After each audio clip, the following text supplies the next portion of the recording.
Assalamualaikum warahmatullahi wabarakatuh. Waalaikumsalam. Selamat pagi semuanya. Selamat Jadi pagi. yang pagi bagi kita semua. Kita pada pagi menjelang siang ini akan mempresentasikan hasil diskusi kami selama berbulan-bulan, yaitu tentang faktor keterkaitan pubertas, perilaku dan dorongan seksual, mitos dan fakta kesehatan seksual dan reproduksi. Akan membahas tuntas bagaimana nanti mitos-mitos, fakta-fakta yang beredar dalam masyarakat, bagaimana tentang reproduksi itu sendiri. Nanti akan kita bahas. Sebelum jauh ke sana, kita akan memperkenalkan diri dari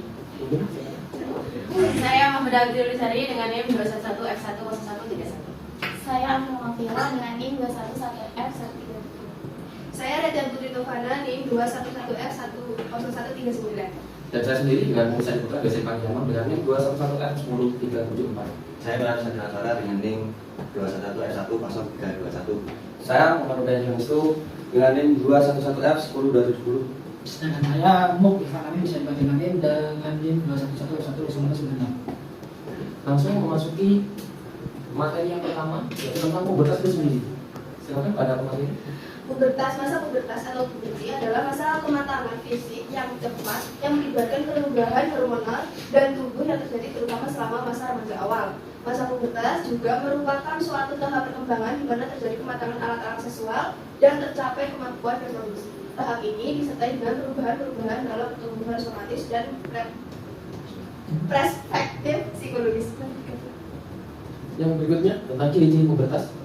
Kemudian ciri-ciri pubertas sendiri menurut Aharlok, adapun ciri-ciri masa pubertas yaitu masa pubertas adalah periode tumpang tindih. Kemudian masa pubertas adalah periode yang singkat.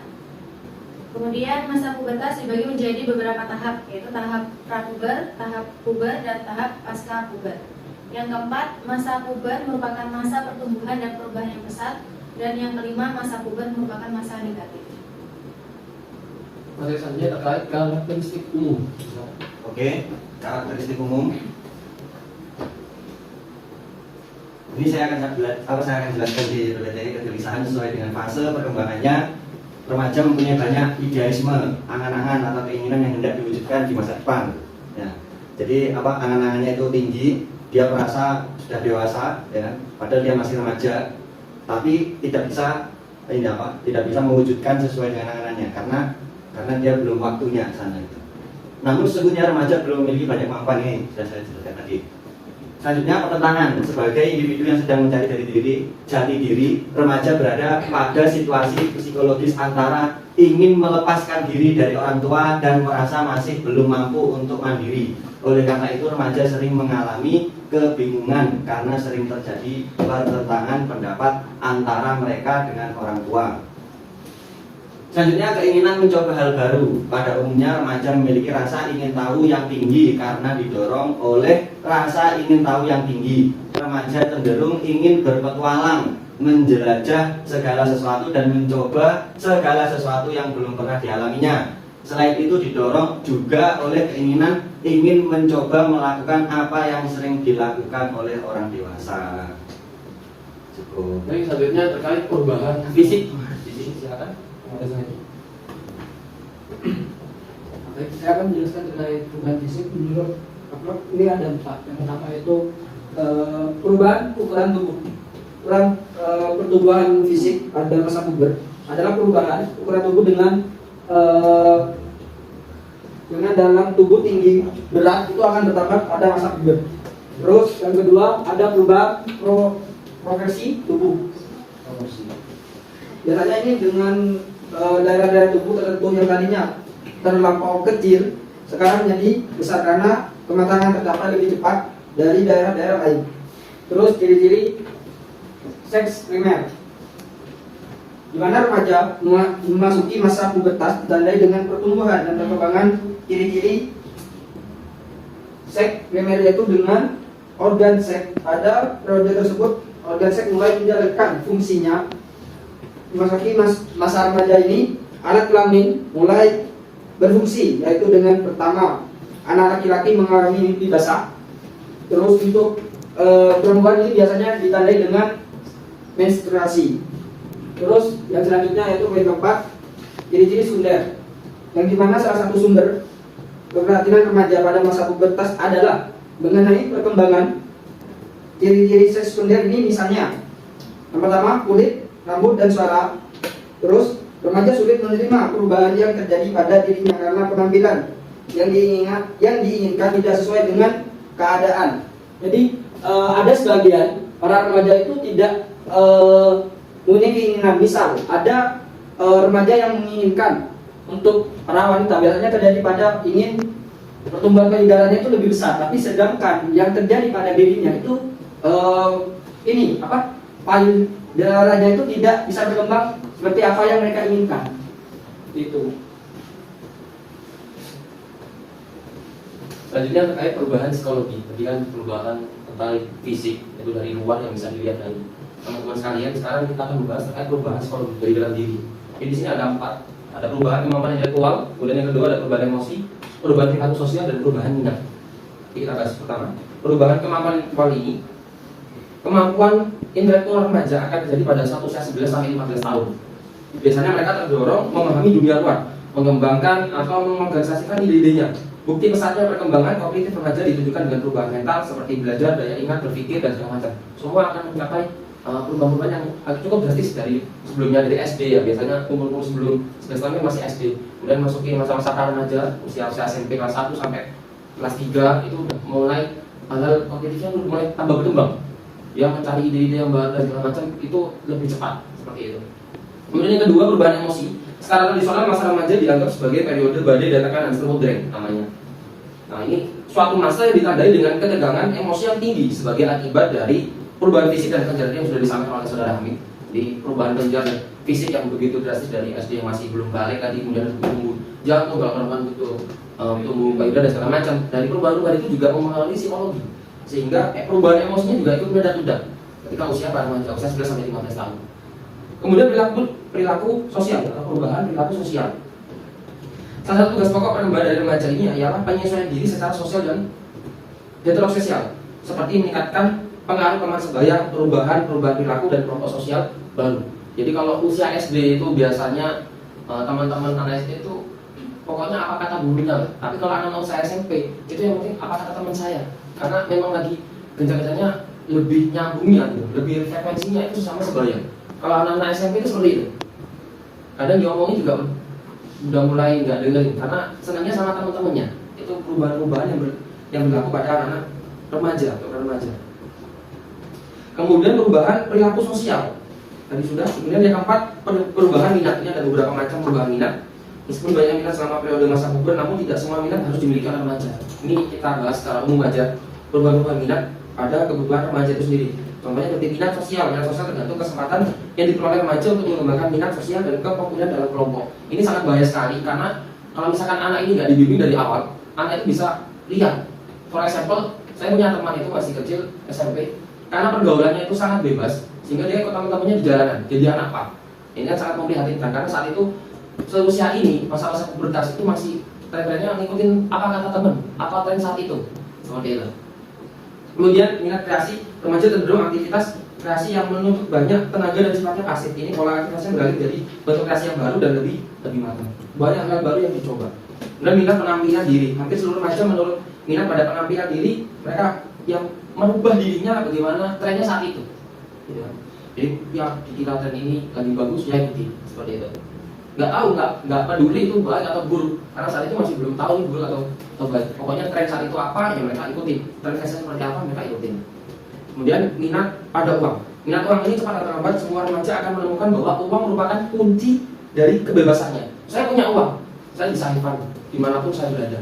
Saya bisa pakai untuk foya-foya sama teman-teman, entah kalau yang baik ya bisa buat nanti temannya dan segala macam. Tapi yang kalau tidak bisa digunakan dengan baik, bisa jadi dibuat beli miras, beli obat-obatan dan segala macam. Karena pengaruh teman-temannya tadi. Karena dengan dia punya uang, dikasih uang saku dari orang tuanya, dia merasa bebas. Kemudian yang berikutnya minat kemandirian. Keinginan kuat untuk mandiri sudah banyak berkembang sejak remaja awal mencapai puncak menjelang remaja akhir. Nah, kondisi ini sering menimbulkan perselisihan dengan orang tuanya ataupun orang dewasa lainnya. Ya udah mulai susah diomongin dan segala macam. Karena dia merasa udah bisa mandiri, apalagi merasa kalau uang itu udah suatu hal yang bisa membebaskan dirinya dari tekanan apapun atau intervensi dari manapun. Karena saya punya uang, saya punya kuasa. Yang terakhir, minat seks dan perilaku seks. Meningkatnya minat seksual membuat remaja selalu berusaha mencari lebih banyak informasi mengenai seks.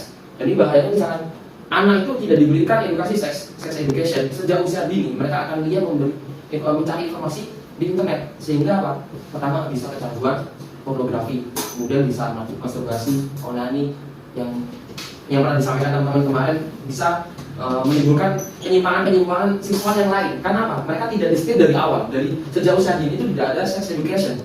Karena pentingnya sex education itu sejak usia dini, sejak TK, PAUD, kalau bisa udah dikasih pemahaman tentang sex education. Jadi misalnya kita memberikan sex education di usia yang udah dia mulai merasa dirinya bebas mandiri, itu ibaratnya ya telat gitu, terlambat. Karena fondasi itu di mana-mana dibangun sejak bawah dari kecil. Gak ada ceritanya rumah itu dibangun dari atap dulu, itu tidak mungkin terjadi. Yang pasti rumah itu dibangun dari fondasi terlebih dahulu. Dan seks minat ini ketika usia remaja itu sangat tinggi sekali. Kalau mereka tidak dikontrol, bisa lihat. Tidak heran kalau di berita banyak usia-usia remaja udah bisa menghamili, banyak yang aborsi, dan tingkat-tingkat seks bebas tinggi di usia remaja karena itu tadi. Selanjutnya, bahayanya pubertas. Kemudian bahaya pubertas ada dua, yaitu bahaya fisik dan bahaya psikologi. Bahaya fisik utama masa pubertas disebabkan kesalahan fungsi kelenjar endokrin yang mengendalikan pertumbuhan pesat dan perubahan seksual terjadi pada periode ini. Jadi ketika masa pubertas kan perubahan fisik kan mulai terjadi seperti yang disampaikan pemateri sebelumnya. Ketika ada kesalahan fungsi kelenjar endokrin, ini akan nampak bahaya fisiknya. Itu. Kemudian bahaya psikologis terhadap ada 4, yaitu konsep diri yang kurang baik, prestasi rendah, kurangnya persiapan untuk menghadapi masa puber, kemudian yang terakhir menerima kondisi tubuh yang berubah. Baik, selanjutnya terkait dorongan perilaku seksual. Dorongan perilaku seksual. Dorongan perilaku seksual adalah keinginan untuk mendapatkan kepuasan secara seksual yang diperoleh dengan perilaku seksual. Hal yang wajar pada remaja, muncul dorongan seksual karena ketika memasuki usia pubertas, dorongan seksual akan muncul dalam diri seseorang. Saat puber, organ-organ reproduksi sudah mulai berfungsi. Hormon-hormon seksualnya juga mulai berfungsi. Selanjutnya terkait kesehatan reproduksi. Baik, kesehatan reproduksi ialah kesehatan yang kondisi fisik atau mental dan sosialnya itu memungkinkan sistem reproduksi untuk berjalan dengan normal dan bersifat optimal. Perlu diingat bahwa untuk menjaga kesehatan reproduksi ini memerlukan komitmen masa depan. Jadi untuk menjaga kesehatannya perlu perawatan jangka panjang dan berkelanjutan. Selanjutnya kami sudah menyampaikan materi tentang reproduksi, baik mitos, fakta, dan hal-hal yang terkait reproduksi. Sebelum kita tutup, kita buka pertanyaan mudah-mudahan. Baik, disebutkan namanya, kemudian pertanyaannya. Nama saya Wina Putri, NIM 211S1S10093. Jadi udah dijelaskan ciri-ciri pubertas yang terakhir itu, kalau nggak salah ada masa pubertas adalah masa puber merupakan masa negatif.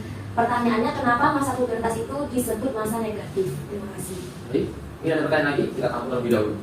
Ada Audiens dari teman Audiens.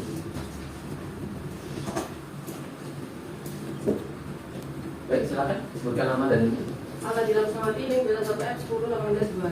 Pertanyaannya, bagaimana cara menyikapi bahaya pada masa pubertas? pertanyaan yang luar biasa. Kita tampil. Silakan. Saya akan menjawab di pertanyaan tentang ini ya, terkait fase puber merupakan masa negatif ya. Menurut kalian, menamakan masa pubertas masa negatif, istilah fase ini menunjukkan model yang berlangsung singkat. Negatif berarti bahwa individu mengambil sikap inti terhadap kehidupan atau kelihatannya kehilangan sifat-sifat baik yang sebelumnya sudah berkembang. Jadi dari sejak kecil dia sudah diajarkan kayak tata krama, sopan santun, sedangkan di masa puber dia sudah kalau dulu masih SD ataupun masih di jenjang anak-anak itu mengikuti arahan dari yang lebih tua ataupun dari orang tua. Nah, sedangkan pada masa puber ini biasanya apa kata teman. Jadi ketika dia sudah salah pergaulan, salah mencari teman untuk hal yang positif, itulah yang dimaksud, di mana masa puber ini merupakan masa negatif. Di sana akan berdampak pada hal-hal negatifnya seperti kecanduan narkoba, seperti dia gak tahu sosialnya seperti apa, apapun hal-hal yang negatif untuk masa depannya, dia juga akan pernah berpikiran seperti itu. Jadi itu yang dimaksud puber merupakan masa negatif. Terima kasih. Pertanyaan semua. Ini sudah saudara. Terkait bahaya puber ya. Jadi bagaimana cara menyikapi bahaya puber? Jadi dari awal, dari sejak dini itu ditanamkan konsep diri yang baik. Harus memahami konsep dirinya sendiri, dan itu yang menanamkan siapa? Dari orang tua dan lingkungan sekitarnya. Seperti itu. Seperti yang disampaikan oleh materi sebelumnya, pendidikan sejak dini itu lebih baik daripada ketika usia-usia pubertas. Seperti itu. Jadi emang sejak dini ditanamkan konsep diri yang baik itu seperti apa. Kemudian untuk menyikapi prestasi yang rendah, ini ketika masa puber mendapatkan pergaulan yang negatif akan berdampak pula pada individu tersebut. Jadi baik-baiknya kita mencari pergaulan yang positif itu seperti apa. Itu akan menunjang prestasi juga. Selain menunjang prestasi juga akan menunjang sosialnya seperti itu.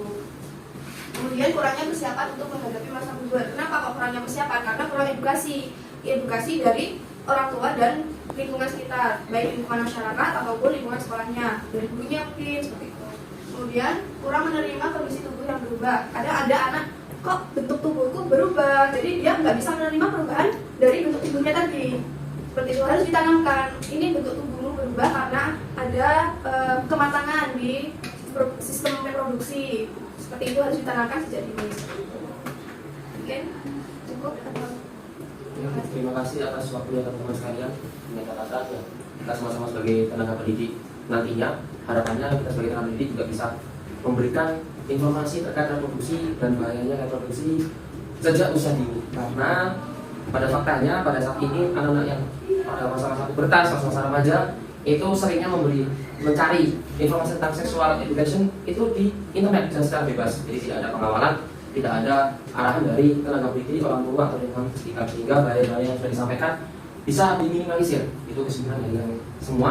Dari awal kita menyampaikan banyak kurang dan salahnya, kami mohon maaf yang sebesar-besarnya. Kami tutup. Akhir. Wassalamualaikum warahmatullahi wabarakatuh. Waalaikumsalam warahmatullahi wabarakatuh.